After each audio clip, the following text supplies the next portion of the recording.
এটা অনেকেই জানেন না। আমার সাথে যারা আছেন তারা জানেন, মানে আমার কিচ্ছু লাগবে না। সম্প্রতি সাংবাদিকদের মুখোমুখি হয়েছিলেন ঢালিউড কুইন অপু বিশ্বাস।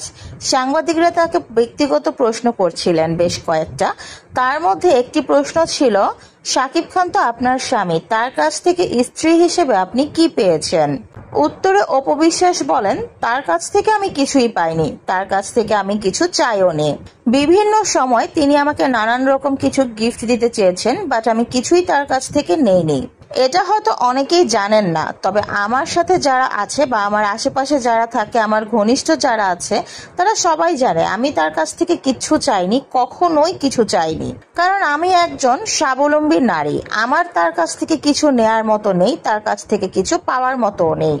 অপু বিশ্বাস আরো বলেন, এখন হয়তো শাকিব খান মেগা স্টার হয়েছে, তার অনেক নাম ধাম সুনাম অনেক কিছু আছে, কিন্তু কিছুদিন আগে, এখন যে নামটা হয়েছে তার কিছুদিন আগে শাকিব খানের তেমন কিছুই ছিল না। সেটা হয়তো আপনারা অনেকেই জানেন। তার অবস্থাও কিন্তু অত একটা ভালো যাচ্ছিল না।